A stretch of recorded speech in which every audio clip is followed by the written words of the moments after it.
नमो बुद्धाय, जय भीम, जय भारत, जय संविधान, जोहार। साथियों, बहुजन समाज में अनेकों महापुरुषों ने जन्म लिया, अनेकों नेताओं ने जन्म लिया। लेकर तथागत बुद्ध से संत गुरु रविदास, संत कबीरदास, गुरु नानक देव, ज्योतिबा फूले, सावित्रीबाई फूले, फातिमा शेख, नारायण गुरु, पेरियार रामास्वामी नायकर जी, संत गाडगे बाबा, संत घासीदास और न जाने कितने, अनेकों, यहां तक कि संत अच्युतानंद जी, न जाने कितने महापुरुषों ने जन्म लिया।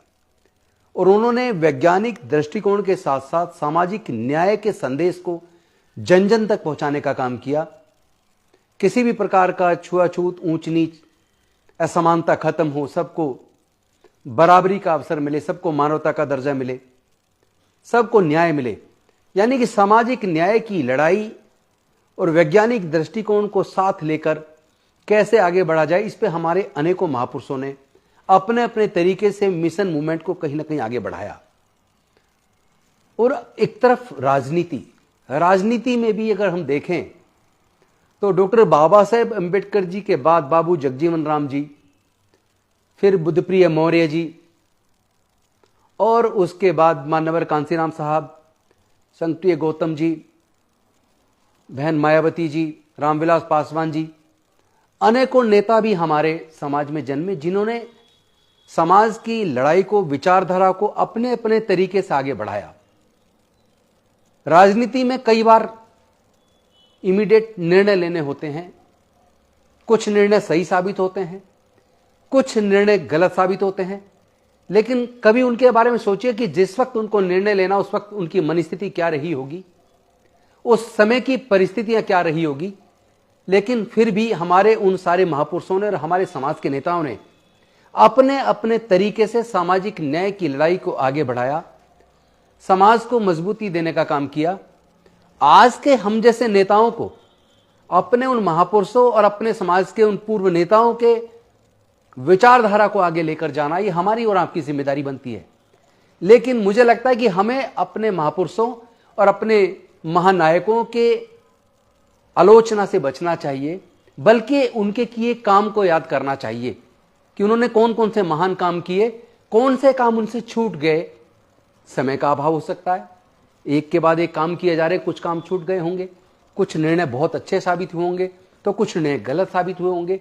उस पर आलोचना करने की बजाय उनके उस विचार को, गलतियों को सुधारते हुए क्या हम बेहतर कर सकते हैं, ये हमारी जिम्मेदारी है। कोई भी आदमी दुनिया में परफेक्ट नहीं होता। जो आदमी जन्म लेता है, अच्छे काम करता है, उससे भी गलतियां हो सकती हैं। लेकिन हम गलतियों को ढूंढें और अच्छे काम को अगर इग्नोर कर दें, तो ये तो कोई अच्छे नेता के, अच्छे नेतृत्वकर्ता के गुण नहीं होते। मुझे लगता है हमें और आपको सबको मिलके अपने महापुरुषों और अपने महानायकों की विचारधारा को लेकर आगे बढ़ना है, और जो चीजें छूट गई पीछे, उसको सुधारते हुए और मजबूती के साथ इस सामाजिक न्याय की इस लड़ाई को, बहुजन आंदोलन को हमें और आपको सबको आके लेके बढ़ना है। और किसी भी सूरत में अपने नेताओं, अपने महानायकों, अपने महापुरुषों की आलोचना नहीं करनी चाहिए। हमें सीख लेनी चाहिए उन मनुवादियों से, जिन्होंने कभी, आप देखेंगे वो कभी अपने नेताओं की, अपने महापुरुषों की बातों की आलोचना नहीं करते। यहां तक कि उनके ऐसे ऐसे ग्रंथ हैं जो बेतुके हैं, जो कहीं टिकते नहीं है वैज्ञानिक दृष्टिकोण पर, जिसमें असमानता और अन्याय नजर आता है। उसके बाद भी वो लोग कभी भी अपने उन ग्रंथों का या अपने समाज के महापुरुषों का कभी वो उनका आलोचना नहीं करते। तो हमें भी उनसे कम से कम ये सीख लेनी चाहिए कि हम अपने हिस्से का क्या बेहतर कर सकते हैं, क्या और सुधार कर सकते हैं, और अपने महापुरुषों की विचारधारा को कैसे आगे लेके जा सकते हैं। मैं समझता हूं ये सीख हमें और आपको सबको लेनी चाहिए। मैं पुनः अपने सभी महापुरुषों और महानायकों को नमन करता हूं, और इस सामाजिक आंदोलन को तेज गति से पूरे देश में फैलाने की, इस सामाजिक न्याय की लड़ाई को लड़ने का संकल्प लेता हूं। बहुत बहुत धन्यवाद। जय भीम, जय भारत, जय संविधान, जोहार। आप सबका साथ चाहिए, आप साथ दें, हम आपका साथ देंगे, और हम सब लोग मिलकर इस मूवमेंट को आगे लेके जाएंगे। धन्यवाद।